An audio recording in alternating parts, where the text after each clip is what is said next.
Abramos nuestras Biblias en Apocalipsis capítulo 20, versículo 7 al 10. En esta tarde vamos a meditar en la palabra del Señor. En Apocalipsis capítulo 20, versículos 7 al 10.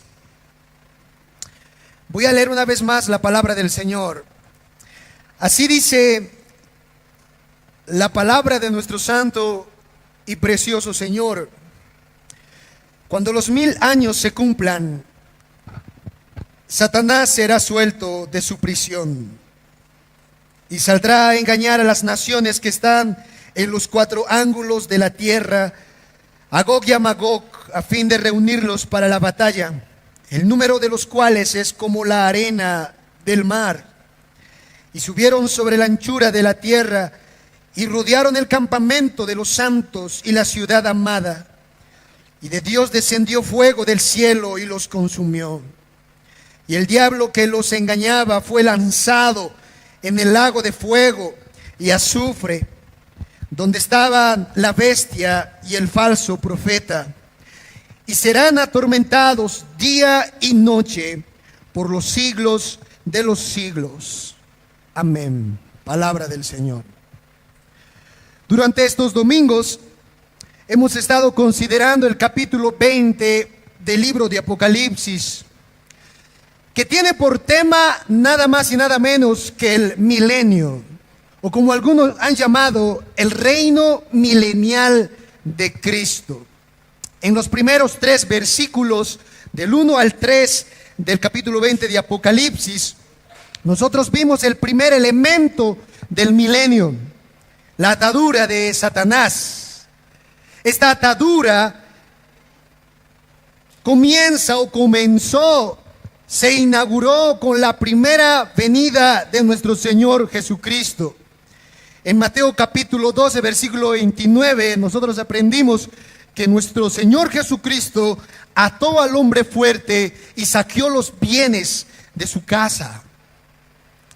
Satanás fue atado en la primera venida de Cristo. Fue echado fuera, como dicen los evangelios, o como dice el autor a los Hebreos en su capítulo 2, versículo 14, Satanás fue destruido, fue reducido a impotencia.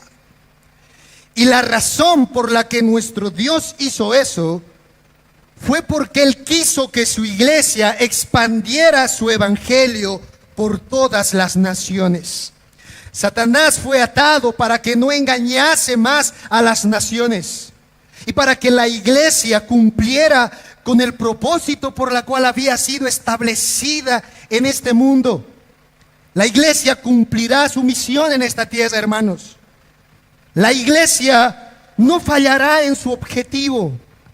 Predicará el evangelio a todas las naciones. Satanás está atado. El segundo elemento que nosotros consideramos se encuentra en los versículos 4 al 6 del capítulo 20 de Apocalipsis. Este segundo elemento del milenio tiene que ver con los santos reinando con Cristo. El domingo pasado nosotros vimos en esos versos del 4 al 6 que las almas de cada creyente que ha muerto en Cristo está morando con Él allá en los cielos.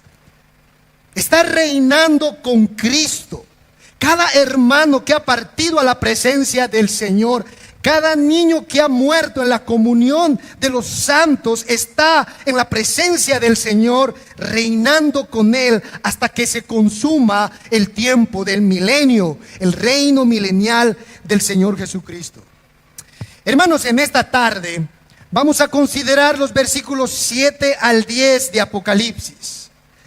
Y en esos versículos nosotros vamos a ver la realidad de la desatadura de Satanás. Este es el tercer elemento del milenio: la desatadura de Satanás. En un tiempo en la historia, Satanás será suelto de su prisión, será desatado. Y estaremos hablando de ese tercer elemento en nuestra prédica en esta tarde. No sé si pueden ver, está reproducido en la TV, ¿no? En el reproductor. Ahí ustedes van a encontrar un gráfico. Estamos en el milenio. El milenio que comenzó desde la primera venida de Cristo y culminará en su segunda venida. Este milenio tiene 3 elementos. El primero de ellos es la atadura de Satanás, versos 1 al 3 de Apocalipsis. El segundo elemento es los santos reinando con Cristo en todo ese periodo, versículo 4 al 6 de Apocalipsis. Y en los versículos 7 al 10 encontramos la desatadura de Satanás cuando culmine el tiempo del milenio. Así que vayamos, hermanos, a ver la desatadura del diablo. Hay 3 aspectos que vamos a tocar en esta tarde. En el versículo 1 vamos a ver en primer lugar el periodo de la desatadura de Satanás. ¿Cuándo Satanás bíblicamente será desatado?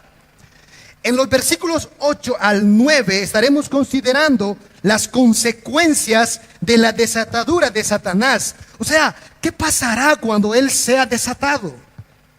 Y en los versículos 10 vamos a ver el final que le espera al diablo, a nuestro mayor enemigo, el final de Satanás. Vayamos, hermanos, a ver el primer encabezado de nuestro sermón. El periodo de la desatadura de Satanás. Leamos la palabra del Señor, el versículo 7 de Apocalipsis 20. Dice así: cuando los 1000 años se cumplan, Satanás será suelto de su prisión. Juan está ubicando el tiempo o el periodo exacto en el que Satanás será desatado. Satanás será desatado, según el versículo 7, cuando los 1000 años se cumplan. Eso dice la palabra de Dios. Y eso nos ubica a nosotros en el final del periodo del milenio, antecitos de la llegada de nuestro Señor Jesucristo a la tierra. O sea, hermanos, en otras palabras, Satanás será suelto de su prisión bíblicamente al final del milenio y antes de que el Señor llegue a la tierra por segunda vez. Por así decirlo, nuestro bendito Señor Jesucristo nos está revelando el futuro. Como decimos nosotros, nos está revelando el tojlito, decimos, ¿verdad? Nos está revelando el porvenir, lo que ha de ocurrir el día de mañana. Satanás será suelto de su prisión cuando se cumplan los 1000 años. Ahora, el tiempo en el que él será suelto no será por mucho tiempo. Bíblicamente este tiempo será breve, será corto. En el versículo 2 y 3 de Apocalipsis, leamos la palabra del Señor. El texto afirma esa verdad. Dice la Escritura: y prendió al dragón, la serpiente antigua, que es el diablo y Satanás, y lo ató por 1000 años. Y lo arrojó al abismo y lo encerró y puso su sello sobre él para que no engañase más a las naciones hasta que fuesen cumplidos 1000 años. Y después de esto debe ser desatado por un poco de tiempo. Es un tiempo breve el que Satanás será atado, un poco de tiempo, como dice la palabra del Señor. Y ahora lo interesante de ese pasaje, hermanos, del versículo 7 de Apocalipsis, no es tanto en qué momento ocurrirá la desatadura de Satanás, sino lo interesante del pasaje es quién lo desata. Dios está presentándonos a Satanás de una manera especial. Satanás no es un agente independiente en la Biblia. Satanás no es un ser soberano, todopoderoso, hermanos. Si Satanás fuese así, un agente todopoderoso, soberano, independiente, el versículo 7 debería decir, hablando de su desatadura, debería decir: y Satanás se desató. Y Satanás se liberó de su prisión. Eso no dice el versículo 7 si tú lees detenidamente. No es que cuando culmine los 1000 años, Satanás, como vemos en las películas de Hollywood, ¿verdad?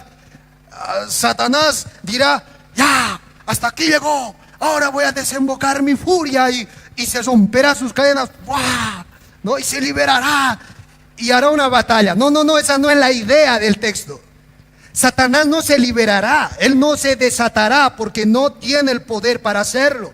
Él no es un agente independiente. Satanás es un ser dependiente de Dios. Satanás es un ser que está bajo subordinación. ¿De quién? Es la pregunta. De nuestro Dios. Por eso el verso 7, leamos la palabra una vez más. Hablando de la desatadura del diablo, dice el texto: cuando los 1000 años se cumplan, Satanás será suelto de su prisión. O como dice el verso 3, y Satanás será desatado por un poco de tiempo. Alguien lo desatará. Alguien que está por encima de él. Alguien que es mucho más poderoso que él.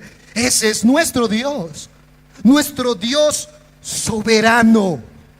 Y esto es lo que el Señor quiere que entienda su iglesia, su pueblo, hermanos.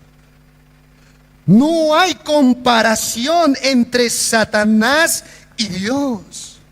Hoy en día la iglesia, el pueblo de Dios, han minimizado, ha caricaturizado a Satanás y a Dios. ¿Acaso, hermanos, eso no es lo que vemos hoy día, por ejemplo, en algunas películas y series? Vemos a un diablo al mismo nivel que Dios. Aquí por este lado en las películas aparece el diablo hablando con la persona. Y aquí ¿quién aparece, hermanos? Un angelito, ¿no? Cuando tienen que hacer en la iglesia un drama de la salvación, los famosos teatros evangelísticos, nosotros podemos ver ahí al pecador haciéndose estirar por este lado por el diablo, y a este lado haciéndose estirar por Dios. ¿Han visto eso, hermanos? Y el diablo le jala aquí, y Dios le jala aquí, como si la lucha fuera de fuerzas iguales. Hemos caricaturizado, hemos minimizado la grandeza de nuestro soberano Dios, hermanos. La lucha que tiene Satanás contra Dios no es de fuerzas iguales. El diablo es poderoso, pero nuestro Dios es todopoderoso. El diablo es inteligente, pero Dios es omnisciente. El diablo es el príncipe de este mundo, pero nuestro Dios es Rey de reyes y Señor de señores. No hay forma en la que la iglesia compare el poder que tiene el diablo con el poder que tiene nuestro Dios. Es por eso que Dios lo desatará al diablo, porque Dios está por encima del diablo. Él es soberano sobre el diablo.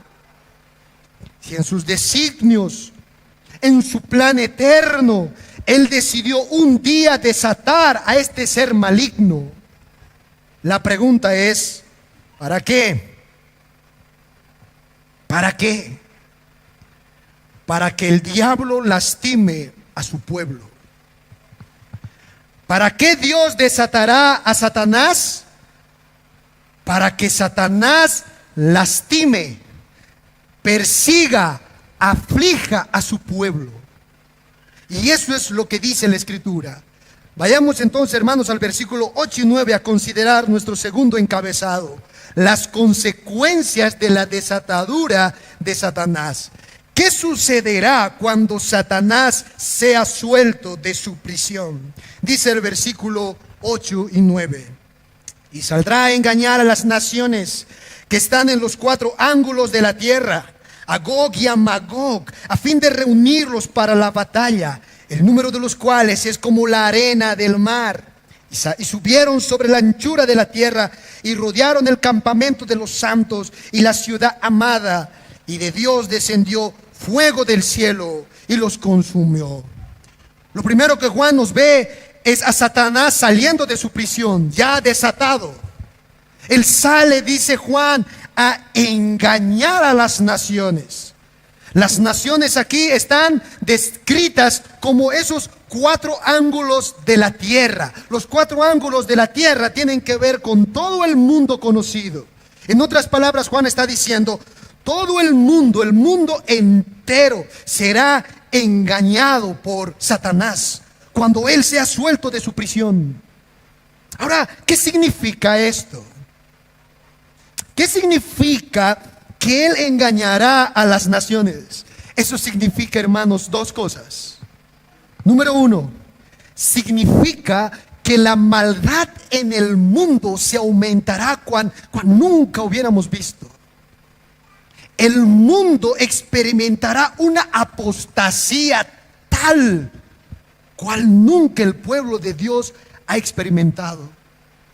El apóstol Pablo hablaba de este momento en su carta a los tesalonicenses. En 2 Tesalonicenses 2:3, Pablo decía a los hermanos de Tesalónica: nadie os engañe, hermanos, nadie os engañe en ninguna manera, porque no vendrá el Señor sin que antes venga la apostasía. Viene un momento cuando el mundo experimentará la maldad traída por el propio diablo. Este mundo se sumirá en la apostasía. Y hermanos, eso no está lejos. Personas quieren hoy en día convertirse en gatos, ¿han visto eso? Personas se consideran jirafas. ¿Cuándo hemos visto eso, hermanos? El hombre ya no quiere ser hombre, ahora quiere ser mujer. La mujer no quiere ser mujer, ahora quiere ser hombre. Y algunos ni quieren ser hombre, ni quieren ser mujer. ¿Qué cosa querrán ser? En la mitad quieren permanecer. En esta semana, tratando de investigar un poco en la guerra que está sucediendo entre Gaza e Israel, yo sé que ustedes saben las noticias y han escuchado. Estos terroristas de Hamas habían matado a más de 40 bebés en el sur de Israel. ¿Dónde queda la cabeza de sus hermanos? 40 bebés decapitados. Y cuando yo veía las cámaras que los propios soldados filmaban la sangre en las habitaciones, hermanos, era tan intensa la sangre de esos bebés inocentes. ¿Dónde cabe la cabeza de la humanidad? La maldad irá creciendo, irá aumentándose, pero habrá un momento en el que Dios mismo, en su voluntad, soltará al diablo, y esa maldad que va creciendo se intensificará, hermanos. Mucha maldad sobre la tierra. Es por eso que el momento de la oportunidad de escuchar el evangelio, de acercarse al Señor, es hoy. Hoy es el tiempo de poder discernir en la palabra de Dios con tranquilidad. Habrá un momento en el que eso ya no se podrá realizar. Habrá comezón de oír. Habrá un momento en que la propia iglesia no podrá proclamar ese evangelio porque la maldad se intensificará. Los que están aquí sin Cristo, los que están aquí sin Dios, tienen que oír lo que el Señor está diciendo. Habrá un momento donde no podrás escuchar el evangelio por la intensificación del mal. Tienes que aprovechar el tiempo de la gracia, de las puertas abiertas de salvación. Y este es el tiempo, hermanos. Este es el tiempo en el que podemos sentarnos como familia. Podemos amonestar a nuestros hijos. Podemos recordarnos unos a otros el evangelio. Porque llegará un tiempo en el que eso ya no podrá realizarse, porque habrá mucha maldad sobre esta tierra. Satanás será suelto de su prisión. En segundo lugar, Satanás suelto de su prisión no solamente significa la maldad aumentándose, también significa una persecución fatal contra el pueblo de Dios. El enfoque de Satanás cuando sea suelto de su prisión será lastimar, atacar ferozmente a la iglesia. Miren cómo lo dice Apocalipsis capítulo 20, versículo 8. Vayan conmigo, por favor, hermanos. Dice el texto: y saldrá a engañar el diablo a las naciones que están en los cuatro ángulos de la tierra, a Gog, a Magog, a fin de reunirlos para la batalla.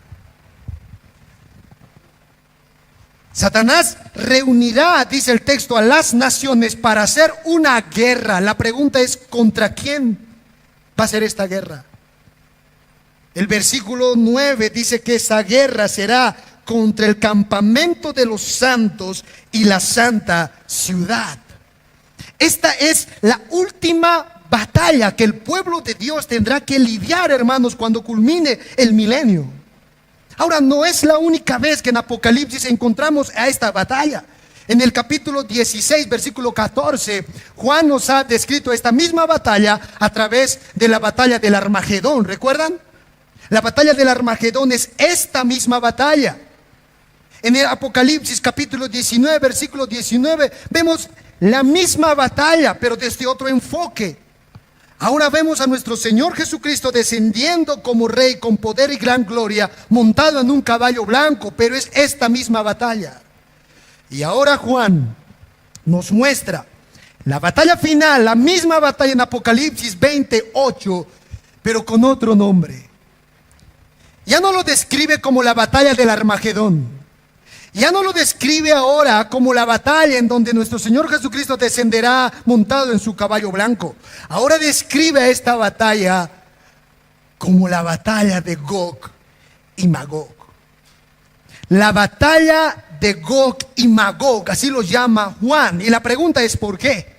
¿Por qué se llama Gog y Magog? Esta palabra aparece en el Antiguo Testamento, especialmente en el libro de Ezequiel, en los capítulos 38 y 39. El profeta Ezequiel profetiza al pueblo de Israel en ese entonces que iban a ser asediados, iban a ser atacados por un ejército enorme. Ese ejército es descrito por Gog y Magog. El profeta Ezequiel les dice a los israelitas que ejércitos iban a ir tras ellos y ferozmente, destructivamente iban a lastimarlos. Algunos profetas, algunos historiadores datan el cumplimiento de esta profecía cuando vino los ejércitos y el imperio de Antíoco Epífanes, este gobernador de Siria. Antíoco Epífanes, gobernador de Siria, atacó a Israel en los años 300 a 100 antes de Cristo. Y el ataque, hermanos, de Antíoco Epífanes al pueblo de Dios fue letal. Fue letal, fue devastador. Los israelitas sufrieron, fueron afligidos. La miseria llegó al pueblo de Israel. Y es como si Dios nos estuviese diciendo a través de eso a nosotros: algo así ocurrirá con su pueblo cuando nuestro Señor Jesucristo llegue. Así como Antíoco Epífanes asedió al pueblo de Israel, Gog y Magog, destructivamente, ferozmente afligió al pueblo con su ejército. Así también se levantará todo el mundo, todas las naciones, para poder atacar, lastimar y perseguir al pueblo de Dios. El texto pinta esa persecución y ese sufrimiento en el verso 9. Leamos. Pinta como si subiesen los ejércitos, subiesen sobre la anchura de la tierra, y dice el texto, rodearan el campamento de los santos y la santa y la ciudad amada. Hermanos, esta será la gran tribulación. La gran tribulación que el pueblo de Dios experimentará antes de la llegada del Señor. Y saben, a pesar de que el pueblo de Dios atraviese esa densa aflicción, esa tremenda tribulación, Dios seguirá reinando. Dios seguirá soberanamente tomando el control de toda la situación, porque Él fue el que desató al diablo. En su voluntad soberana, Dios permitió que eso sucediera con su pueblo. Nada, hermanos, nada de lo que ocurre contra nosotros sucede por casualidad. Ninguna aflicción, ninguna tentación traída por el diablo sucede por accidente. Dios está al control de todo, como lo estará cuando estas cosas ocurran en el futuro. ¿Y saben cómo el Señor describe a su pueblo? Eso me encanta en el pasaje. Dios describe a su pueblo como el campamento de los santos. El campamento de los santos, su ciudad amada. Nosotros somos, dice el texto, el campamento de Dios. Esta palabra, el campamento de los santos, era una palabra muy conocida en el Antiguo Testamento. Con esa palabra, la gente podía identificar al pueblo de Israel. Los israelitas en el Antiguo Testamento eran los que acampaban en el desierto. El campamento de los santos era una designación del pueblo de Israel. Y la gente le conocía así al pueblo de Israel porque el pueblo de Israel no tenía hogar, no tenía casa. Ellos eran peregrinos, forasteros. Ellos acampaban en donde llegaban, tendían sus tienditas y ahí dormían. Era un pueblo sin hogar, un pueblo sin casa. Y cuando el Señor está diciendo, hablando de su pueblo, mi pueblo es el campamento de los santos, es como si nos estuviese diciendo a nosotros, ustedes son el verdadero Israel. Ustedes son la nación santa de Dios. Ustedes son los que están sin hogar, los que viven en este mundo, pero no son de este mundo. Nosotros somos los peregrinos, los advenedizos, hermanos. Pero al mismo tiempo, somos el pueblo amado por Dios. El objeto del amor profundo y sincero de Dios. Por eso Dios describe a su pueblo como una ciudad amada. Es la iglesia, nosotros, el objeto profundo del amor de Dios. Y así la iglesia sufra, pase aflicción, persecución, y así la iglesia no tenga hogar en este mundo, aún así el amor de Dios siempre estará con su pueblo. Hermanos, Dios te ama. Dios te ama como nadie te ama en este mundo. Eso es lo que Dios quiere que entendamos esta tarde. Eres su ciudad amada. Eres su ciudad apreciada, querida, el objeto de su amor. Nosotros no tenemos la más mínima idea de cuán grande es el amor de nuestro Dios para con nosotros, hermanos. Su amor es profundo, es intenso, es un amor inmutable, inquebrantable. Juan trata de describir ese amor de Dios por su pueblo con esa frase: de tal manera ama Dios al mundo. Su amor es de tal manera. El apóstol Pablo decía en sus cartas: mas Dios muestra su amor para con nosotros, en que siendo aún pecadores, Cristo murió por nosotros. El amor que Él tiene por nosotros, hermanos, es tan profundo que Él envió a su Hijo unigénito para morir por nuestros pecados y limpiarnos de toda maldad. Y si Él ama a su pueblo, si su pueblo es su ciudad amada, un pueblo sin hogar, así su pueblo esté sumido en una densa aflicción, así su pueblo esté rodeado de los enemigos, sin escapatoria, Dios preservará a ese pueblo en medio de su aflicción. Hermanos, Dios no quiera. Yo no sé, hermano y hermana, si nosotros, nuestra generación, llegará a este periodo. Este periodo que está describiendo la palabra de Dios es el periodo más triste del pueblo de Dios. Hermanos, escúchenme muy bien. Escuchen la palabra de Dios. Hermano, habrá un momento en el que la iglesia será lastimada. Nosotros seremos lastimados profundamente por el diablo. ¿Entiendes eso? Cada creyente será perseguido, será atacado, y no será un ataque, hermanos, particular, será un ataque general. Todas las naciones irán contra el pueblo de Dios. Mi oración, hermanos, es: Señor, llévame a tu presencia antes que llegue ese momento. Pero pienso a veces en mis hijos y digo: Señor, tal vez yo me vaya a tu presencia y mi generación no llegue a ver esto, pero llegarán mis hijos tal vez a experimentar esto que está diciendo tu palabra. Y si no son mis hijos, serán mis nietos.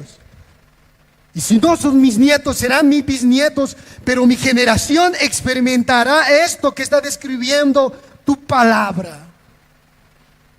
Pero en medio, hermanos, de ese dolor, en medio de esa aflicción, el pueblo de Dios tiene que estar seguro en Dios. Porque cuando Satanás quiera atacar y lastimar, cuando Satanás embosque a la iglesia y trate de destruirla, dice el texto que el Señor descenderá del cielo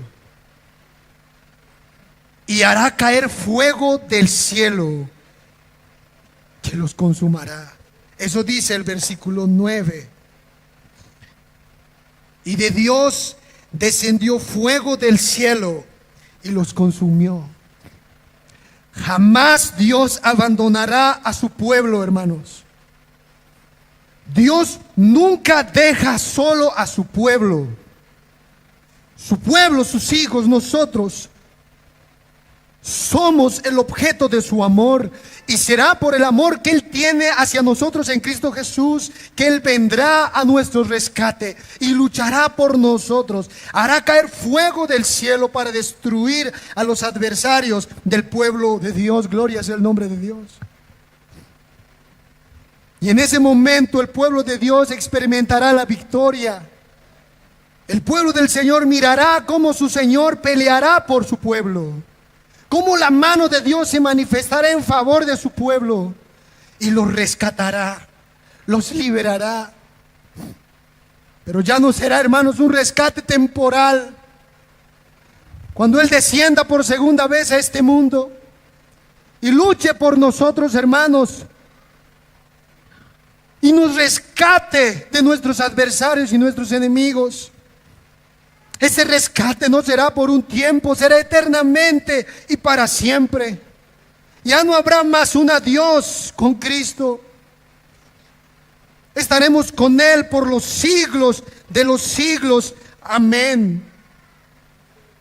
Nunca más enemigos, nunca más dolor, nunca más aflicción. El Señor rescatará a su pueblo, pero hay que resistir, hay que perseverar hasta el fin. Y si eso implica pasar por ese tiempo de tribulación, por ese tiempo de desatadura de Satanás, que así sea, hermanos. Al final nuestra vida está segura en Cristo. Dios vindicará a su pueblo, lo exaltará, lo glorificará, lo salvará, lo rescatará. Así termina la historia de su pueblo, habitando con Él por los siglos de los siglos. Y la demostración más grande del amor de Dios con su pueblo no solamente se verá reflejado, hermanos, en el hecho de que Él luchará por su pueblo contra sus adversarios, sino que destruirá por completo, castigará al enemigo que por años ha tenido que lidiar su amado pueblo, Satanás. Dios agarrará al diablo, hermanos, y lo juzgará. Y eso me lleva a mi último encabezado, el final de Satanás, versículo 10. Leamos la escritura. El pueblo que los engañaba, y el diablo que los engañaba fue lanzado en el lago de fuego y azufre, donde estaban la bestia y el falso profeta, y serán atormentados día y noche por los siglos de los siglos. ¿Ustedes creen, hermanos, que el diablo, como nos pintan las películas, estará en el infierno sentado en su trono con su cigarro en la boca y con su trinche punzando a las personas? Así será, hermanos, en el infierno el diablo, así estará. La gente es bien necia, hermanos. Hermanos, el diablo no estará en el infierno con su cigarro, con su botella de cerveza y sus ángeles y sus demonios ahí y latillando a los incrédulos y él zunchando. No, hermanos, el diablo no estará así. La Biblia enseña que Satanás será atormentado. Satanás sufrirá un tormento que durará día y noche, 24/7, un tormento que nunca acabará por los siglos de los siglos. El diablo será atormentado por la ira santa de Dios, juntamente con la bestia y el falso profeta. El diablo estará, hermano, recibiendo todo el peso de la justicia de Dios en el lago de fuego. No, el diablo no es como dicen los adventistas, que será aniquilado. No es como dicen los adventistas, hermanos, que no habrá lago de fuego, que el lago de fuego es una metáfora, es simbólico. No, hermanos, no es así. El lago de fuego es real, y ahí será lanzado el diablo realmente, y será atormentado. Y saben, juntamente con el diablo entrarán todos aquellos que han rehusado creer y reconocer el precioso nombre de nuestro Señor y Salvador Jesucristo. Eso lo veremos el domingo que viene. Detrás del diablo entrará todo aquel que en la vida no ha servido a Dios y no lo ha reconocido como su Señor y Salvador. Esa es la consumación del milenio, hermanos. En conclusión, hemos visto tres cosas en nuestro pasaje. Hemos visto que habrá un periodo al final del milenio y antes que el Señor llegue, de gran apostasía y maldad.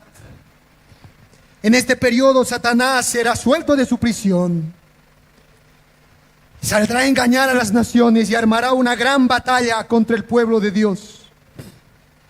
Vimos en segundo lugar que esa batalla traerá consecuencias. El pueblo de Dios será lastimado, nosotros seremos lastimados, nuestra generación, si conoce al Señor. Será atacado este pueblo, pero Dios salvará, como siempre lo ha hecho. Y se lo llevará a su pueblo para que habite con él por los siglos de los siglos.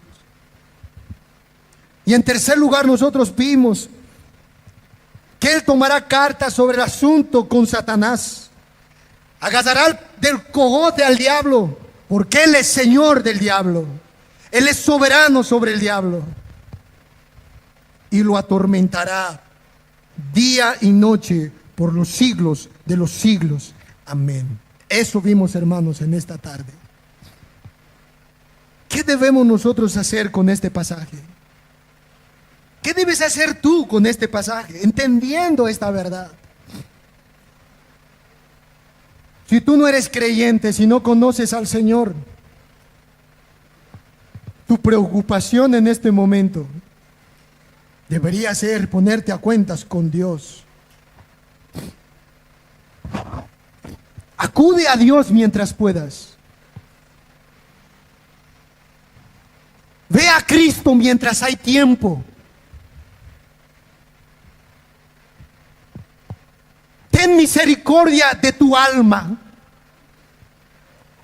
Ponte a cuentas con Dios, entre tanto no llega el fin del milenio. Hoy es el tiempo de salvación. ¿Cuánto tiempo más vas a estar esperando acercarte al Señor, arrepentirte de tus pecados? Ten compasión de ti mismo y ven a Cristo en arrepentimiento y fe. No esperes mañana, porque mañana puede ser muy tarde. El Señor ha dejado este milenio, ha dejado este tiempo para que se anuncie este evangelio. Como la época de Noé anunciamos, hermanos, desde este púlpito.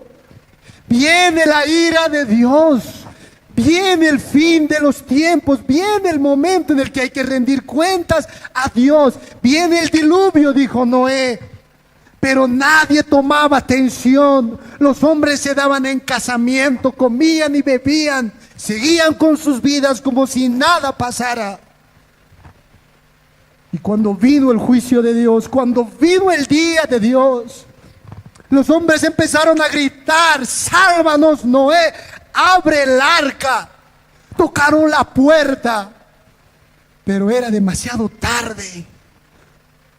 Demasiado tarde. Por eso, amigo y amiga que estás aquí, no puedes irte de este culto sin Cristo.